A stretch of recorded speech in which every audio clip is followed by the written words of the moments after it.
Series के starting में हमें बारिश का सीन दिखाया जाता है और वहीं पे खिड़की के पास हमें हमारी सीरीज की मेन फीमेल कैरेक्टर ली कियाओ को दिखाया जाता है और वो है ली फैमिली की यंग लेडी।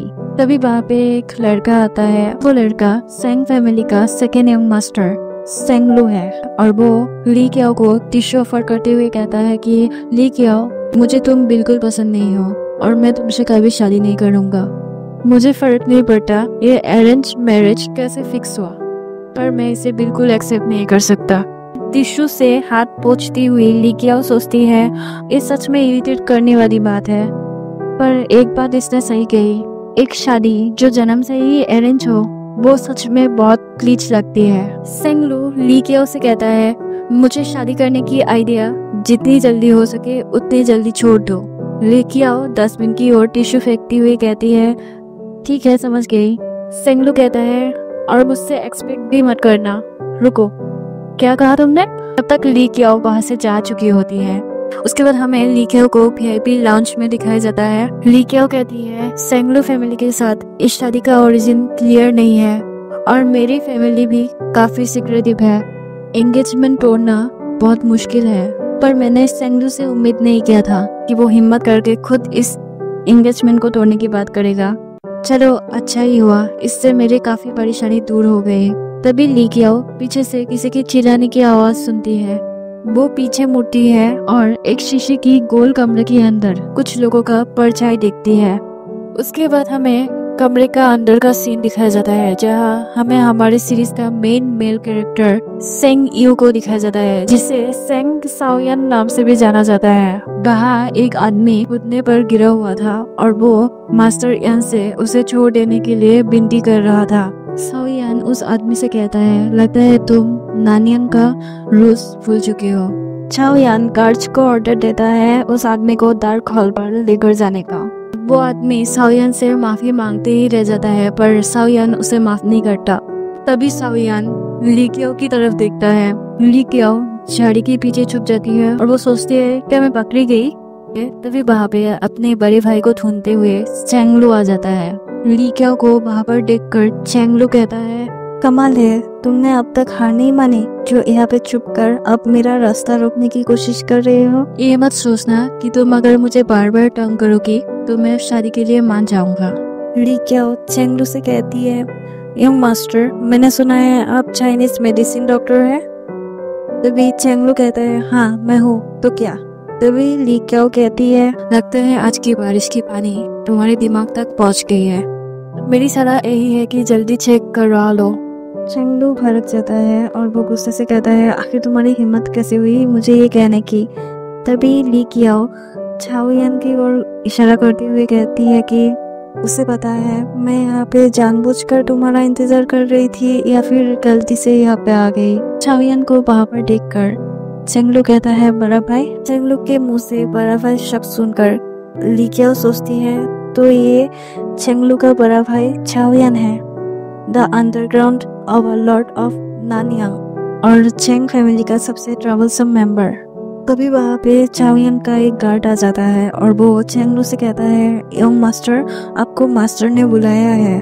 चाओयान अपने मुंह में सिगरेट डालता है। चेंग लू चाओयान के पास जाकर कहता है भैया वो लड़की। चाओयान सिगरेट का धुआं मुंह से बाहर छोड़ते हुए कहता है कि वो लड़की गलती से यहाँ पे आई है। चाओयान को देखकर ली कियाओ सोचती है ये सच में कितना हैंडसम है। वो चाओयान को ही घूरे जा रही थी और चाओयान ली कियाओ को घूरे जा रहा था। वहाँ पे मौजूद चेंग लू कहता है मुझे कोई फर्क नहीं पड़ता, मैं ये एंगेजमेंट कैंसिल करने वाला हूँ। चाओयान जो ली कियाओ को ही घूरे जा रहा था वो कहता है ठीक है फिर कैंसिल करो।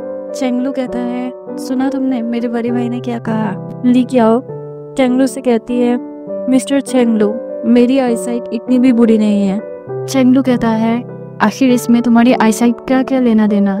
चाओयान कहता है उसका कहना है कि उसकी आंखें ठीक है, मतलब वो तुम पे जरा से भी इंटरेस्टेड नहीं है।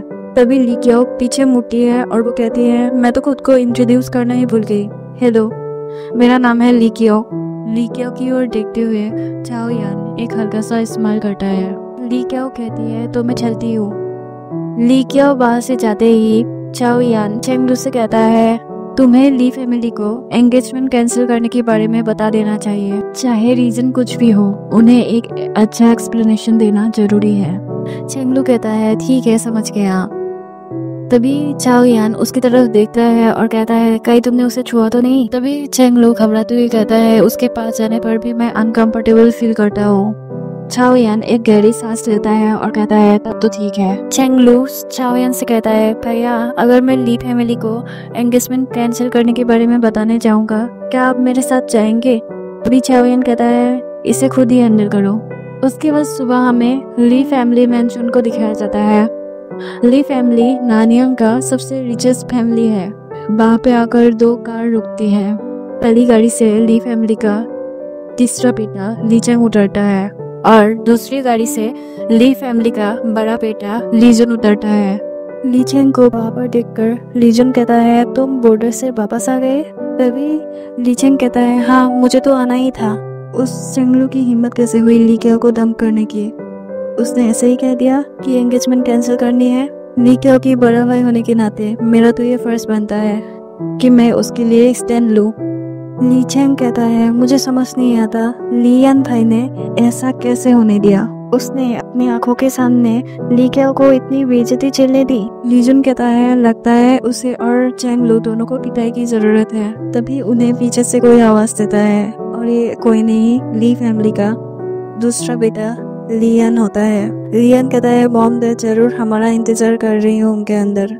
उसके बाद हमें अंदर का सीन दिखाया जाता है जहाँ ली चेंग और ली जुन ली यान का अच्छी तरह से धुलाई कर रहे थे। ली यान कहता है अब बस भी करो, मॉम डैड ने मुझे पहले ही बहुत सुना दिया है। तभी सोफे पे बैठा एक आदमी कहता है मारते रहो उसे, मैं अभी तक इसे भूल नहीं पाया हूँ। असल में ये आदमी ली फैमिली का हेड ग्वानबिंग है। वो कहता है इस पर तो चेंग लू ने हद ही पार कर दी और वो गुस्से से टी कप को पकड़ता है। ली क्याओ जो फोन को ही घूरे जा रही थी वो कहती है आराम से डैड, वो चेंग लू नहीं टी कप है, इसमें मैंने 3 मिलियन खर्च किए है।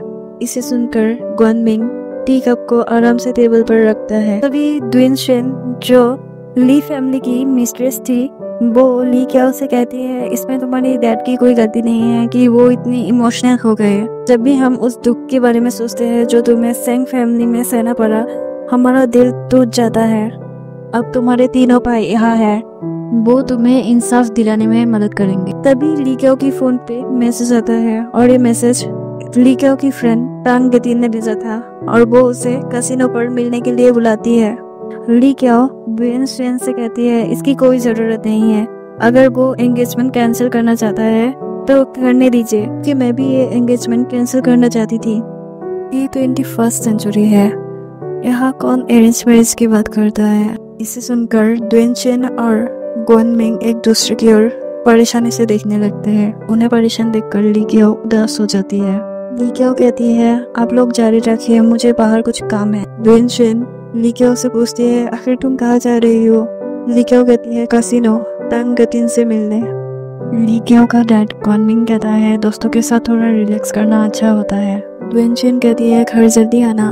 ली क्याओ का तीनों भाई कहता है ली क्याओ अगर तुम्हें किसी भी चीज की जरूरत हुई तो हमें फोन करना, हम 24/7 अवेलेबल है। ली क्याओ सोचती है ये लोग मुझ पे इतना प्यार जताते हैं पर एंगेजमेंट के मामले पर चुप्पी साध लेते हैं, कुछ तो गड़बड़ है, इसके बारे में मैं किससे पूछ सकती हूँ। उसके बाद ली क्याओ को कैसीनो पर दिखाया जाता है। वेटर ली क्याओ को ड्रिंक सर्व करते हुए कहता है कि हमारा खूबसूरत बॉस आ गई है। इसे सुनकर ली क्याओ कहती है मैंने तुम्हें पहले भी कहा है कि मुझे बॉस मत बुलाओ। वेटर कहता है नानियांग का सबको पता है कि इस कैसीनो का 45% आपका है, तो इस दौरान आप हुई ना हमारी बॉस, आपको बॉस बुलाना ही ठीक रहेगा। तो ली क्याओ एक हल्का सा स्माइल करती है और ड्रिंक का एक सिप पीती है। तभी एक आदमी कैसीनो के अंदर आता है और वो चिल्लाते हुए कहता है चेंग चाओ यान, मुझे पता है कि तुम यहीं पे हो, बताओ तुमने क्या किया है मेरे बड़े भाई के साथ। तभी ली क्याओ पीछे मुड़कर देखती है और वो देखती है कि वो आदमी बाहर से जा चुका था। ली क्याओ सोचती है क्या वो आदमी चाओ यान का बात कर रहा था। तभी चाओ यान कहता है हाँ, नानियांग का ओवरलॉर्ड चेंग चाओ यान, उसने ये मुकाम अपनी मेहनत से हासिल किया है। नानियांग पे उसका यान ग्रुप कई शत्रु पर राज करता है। ये कहना है कि नानियांग का इकोनॉमी का फैसला वही कर सकता है। ली क्याओ देखती है कि चाओयन तो उसकी बगल वाली टेबल पे ही बैठा है। ली क्याओ और चाओयन एक दूसरे की ओर देखते हैं और वो दोनों ही एक दूसरे की ओर देखकर एक हल्का सा स्माइल करते हैं। चाओयन अपना सिगरेट बुझाता है और वो बाहर से जाने लगता है और हमें दिखाया जाता है कि वो इंसान जो चाओयन को ढूंढता हुआ कैसीनो आया था वो चाओयन की बॉडीगार्ड के हाथों पकड़ा जा चुका था। बॉडीगार्ड उस आदमी से कहता है, तुम्हारे हिम्मत को तो दाग देनी पड़ेगी। तुम जानना चाहते हो ना तुम्हारा बड़ा भाई कहाँ है? आओ मैं तुम्हें दिखाता हूँ। ली क्याओ उन लोगों को जाते हुए देखती है और वो आराम से अपना ड्रिंक करने लगती है। तभी चाओयन की बॉडीगार्ड ली क्याओ के पास आता है और कहता है, मिस ली, आपको मास्टर एन ने बुलाया है। बॉडीगार्ड सोचता है इतने समय मास्टर के साथ रहने के बाद यही औरत है जिसे मास्टर ने पहली बार मिलने के लिए बुलाया है। ली क्याओ बॉडीगार्ड से कहती है, रास्ता दिखाओ। उसके बाद बाहर का सीन दिखाया जाता है। बॉडीगार्ड ली क्याओ को गाड़ी की ओर लेकर जाता है और ली क्याओ से कहता है, मिस ली, इस तरफ। गाड़ी के अंदर ली क्याओ चाओयन को देखती है जो एक फाइल पढ़ रहा था। चाओयन ली क्याओ से कहता है, क्या तुम अकेले आई हो? ली क्याओ जवाब में हाँ कहती है। चाओयन कहता है, गाड़ी में बैठो, मैं तुम्हें घर छोड़ दूंगा। तभी ली क्याओ कहती है, पर मैं तो खुद की गाड़ी लेकर आई हूँ। और वो चाओयन की ओर देखती है। चाओयन को देखकर ली क्याओ सोचती है, क्या ये थका हुआ है? ली क्याओ गाड़ी के अंदर बैठती है और कहती है, मैं तो भूल ही गई थी, मैंने तो ड्रिंक किया है तो मैं गाड़ी नहीं चला सकती। आपको परेशानी के लिए माफी चाहती हूँ। गाड़ी चल पड़ती है और हमें कुछ समय बाद का सीन दिखा जाता है। ली क्याओ चाओयन से कहती है, क्या मैं तुम्हें कुछ पूछ सकती हूँ? चाओयन कहता है, हाँ पूछो। क्या तुम्हें पता है मेरी एंगेजमेंट सेंगलू के साथ कैसे हुई? चाओयन कहता है, क्या तुम्हारे डैड ने नहीं बताया? उन्होंने मुझसे बस यही कहा कि मैं जब मॉम की कोख में थी तभी मेरी एंगेजमेंट फिक्स कर दिया गया था और चेंगलो मुझसे 3 साल बड़ा है। तुम्हें नहीं लगता ये बहुत अजीब है? चाओयन कहता है, जब ये एंगेजमेंट तोड़ी जा चुकी है तो इसकी शुरुआत की चिंता करके क्या फायदा? ली क्याओ कहती है, हाँ तुमने सही कहा। और वो अचानक चाओयन के पास जाकर कहती है, तो ये एंगेजमेंट हम दोनों के बीच क्यों नहीं हुई? इसे सुनकर ड्राइवर अचानक ब्रेक लगाता है और ली क्याओ चाओयन के बाहों में जाकर गिरती है। दोनों के बीच आई कांटेक्ट होती है और वो दोनों ही एक दूसरे से दूर हटते हैं और थोड़ा सा ऑकवर्ड हो जाते हैं। ली क्याओ कहती है, माफ करना, ये दोबारा नहीं होगा। चाओयन कहता है, अगली बार से केयरफुल रहना। ली क्याओ सोचती है, क्या मैंने कुछ ऐसा पूछ लिया जो मौत गिनने जैसा था? ये ड्राइवर इतना डर क्यों गया? तभी ली क्याओ की फोन रिंग होती है और ये फोन ली क्याओ की फ्रेंड तांग गितिन ने किया था।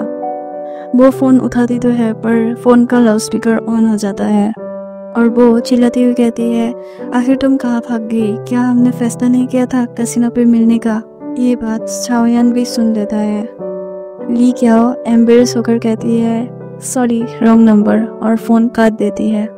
चाओयन ली क्याओ से पूछता है, तुम वाकई यहाँ किसी दोस्त के साथ नहीं आए हो? ली क्याओ कहती है, नहीं, मैं उसे नहीं जानती हूँ। चाओयन उसकी ओर देखते हुए कहता है कि अच्छा।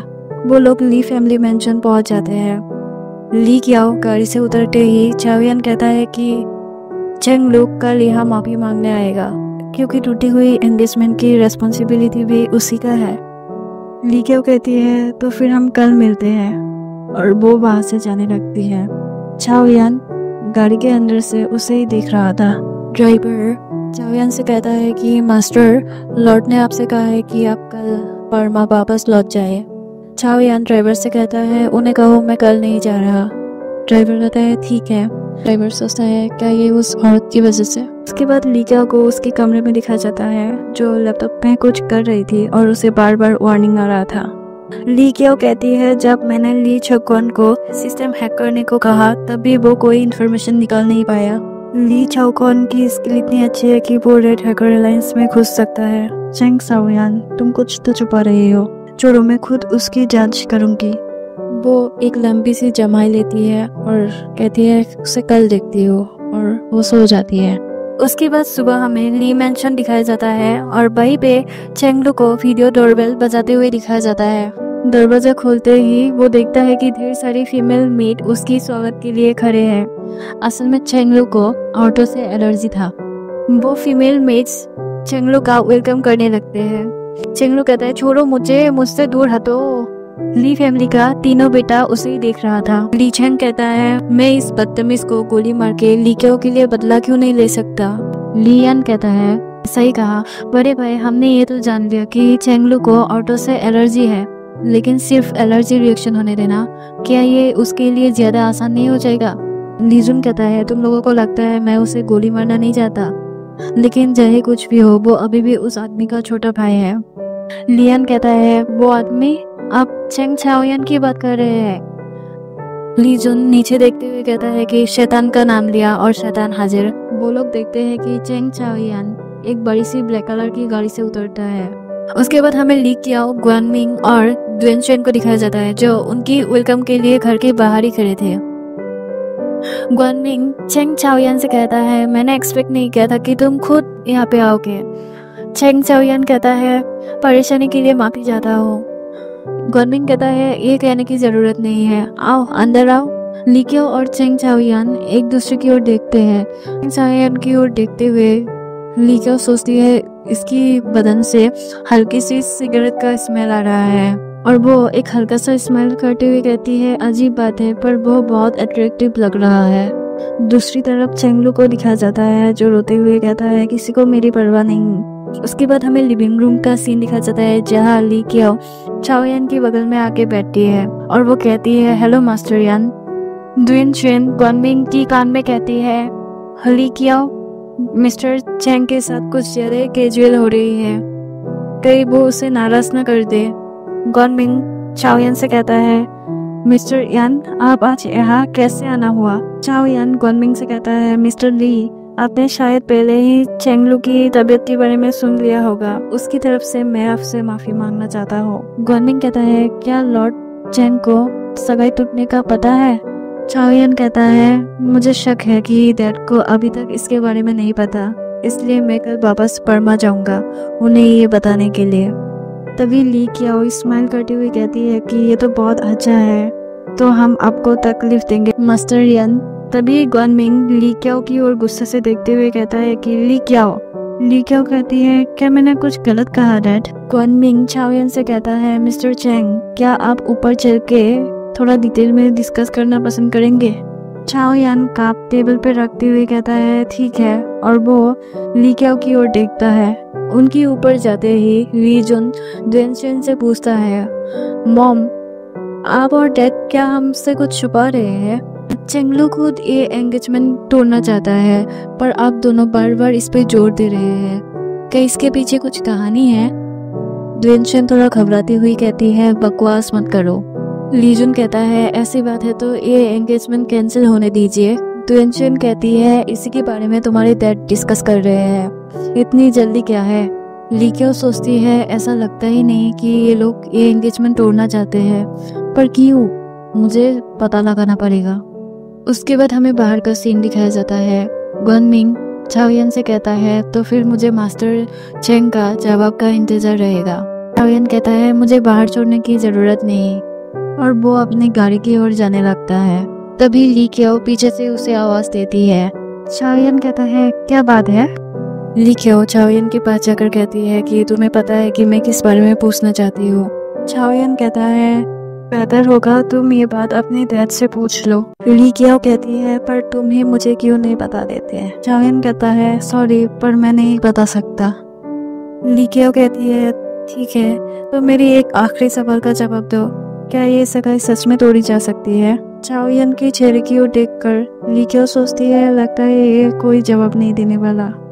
तभी चाओयान ली क्याओ के कान के पास आकर कहता है, जब तक तुम चाहो ये सगाई तोड़ी जा सकती है। ली क्याओ सोचती है, जब तक मैं चाहूँ। बताओ, क्या तुम ये एंगेजमेंट तोड़ना चाहती हो। ली क्याओ कहती है, हाँ मैं एंगेजमेंट तोड़ना चाहती हूँ, मेरी मदद कीजिए मास्टर यान।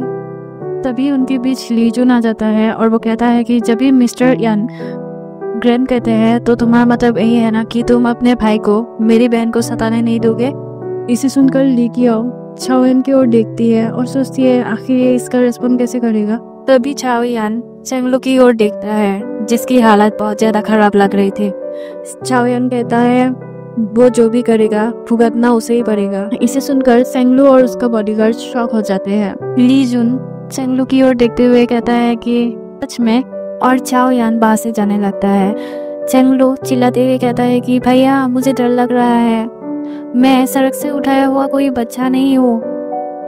तभी ली जुन उसकी ओर गुस्से से देखता है। चेंग लो बॉडीगार्ड से घबराते हुए कहता है, चलो मुझे यहाँ से बाहर लेके चलो, अगर थोड़ी देर और रुका शायद मैं यहाँ से जिंदा ना निकल पाऊँ। चेंग लो और उसका बॉडीगार्ड धीरे धीरे ली जुन के साइड से निकलने लगते हैं। तभी ली जुन गुस्से से चेंग लो से कहता है, चेंग लो रास्ता अभी लंबा है, हम कभी ना कभी तो फिर मिलेंगे। और चेंग लो और उसका बॉडीगार्ड वहां से भाग जाता है। ली जुन ली क्याओ से पूछता है, आखिर तुम चाओयान से क्या बात कर रही थी? ली क्याओ जवाब में कहती है, कुछ खास नहीं, बस ऐसे ही बातें कर रहे थे। ली जुन कहता है, ऐसे ही बात कर रहे थे? क्या तुम श्योर हो ये तुम्हारी लास्ट विश नहीं थी? ली क्याओ मैंने तुम्हें कितनी बार कहा है कि उस चाओयान से पंगा मत लो। ली क्याओ उसे अनसुना कर देती है और स्टाइल मारती हुई कहती है, मैं कॉलेज जा रही हूँ। ली जुन कहता है, ये लड़की भी ना, अगर इसने चाओयान को गुस्सा दिलाया तो पूरी ली फैमिली भी उसे प्रोटेक्ट नहीं कर पाएगा। उसके बाद हमें नानयांग मेडिकल यूनिवर्सिटी को दिखाया जाता है। वहाँ पे ली क्याओ की गाड़ी आकर रोकती है। ली क्याओ गाड़ी से उतरती है, तभी एक लड़की उसकी ओर भागते हुए आती है। असल में वो लड़की तांग गिटिन थी। तांग गिटिन कहती है, चाओयान ने मुझे कहा कि तुम उस रात चेंग चाओयान उस राक्षस के साथ चली गई, क्या ये सच है? ली क्याओ कहती है, नहीं तो। तांग गिटिन कहती है, मुझे लगा ही था, ऐसा कैसे हो सकता है कि तुम उस चाओयान को जानते होगे। ली क्याओ कहती है, वो राक्षसों का तो राजा नहीं है। इसे सुनकर तांग गिटिन की होश उड़ जाती है। वो कहती है, ली क्याओ भागने की हिम्मत मत करना, जो हुआ सब कुछ बताओ। और वो ली क्याओ के पीछे पीछे जाने लगती है। तभी उन्हें जाते हुए उनकी रूममेट जंगी देख लेती है। वो कहती है, तांग गिटिन, ली क्याओ, क्या तुम दोनों फिर से शिफ्ट हो रही हो?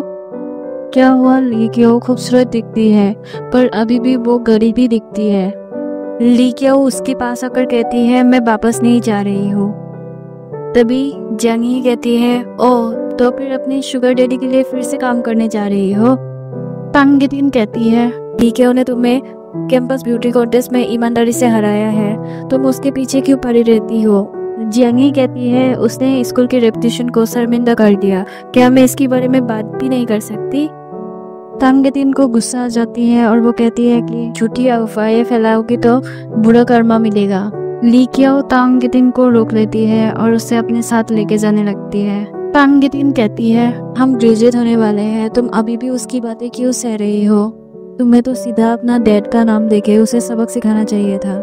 ली क्याओ कहती है, मेरे डैड मुझे हमारी दौलत नहीं दिखाने देते, वैसे भी क्या वो इस लायक है? तांग गिटिन कहती है, दौलत होने के बाद भी शो ऑफ न करना, ये तो बिल्कुल वेस्ट है। ली क्याओ तुम सच में कामचोर हो। ली क्याओ कहती है, कामचोर होना ही अच्छा है, मेरे मॉम डैड और भाई सब बुरे हो रहे हैं, अगर मैं फिर से किडनैप हो गई तो वो लोग बर्दाश्त नहीं कर पाएंगे। हमें बताया जाता है कि ली क्याओ जब 7 साल की थी तभी भी वो किडनैप हो गई थी और किडनैपर ने 200 मिलियन का दावी किया था और उस नाकामयाब रेस्क्यू में ली क्याओ की जान जाने वाली थी। इसलिए ली जुन पॉलिटिक्स पे चला गया ताकि वो लोकल सिक्योरिटी फोर्सेस को फिर से सेट कर सके और ली चेंग भी अपनी खुद की फोर्स बनाने के लिए बॉर्डर चला गया।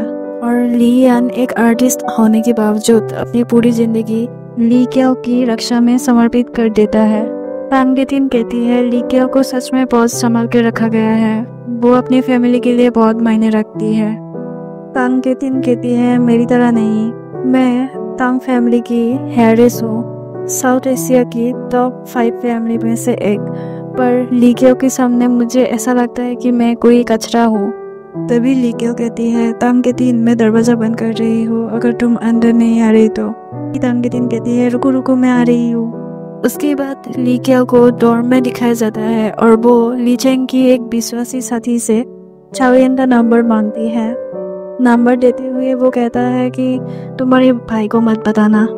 ली क्याओ चाओयान को मैसेज करके कहती है, मास्टर यान मुझे अच्छी खबर का इंतजार रहेगा।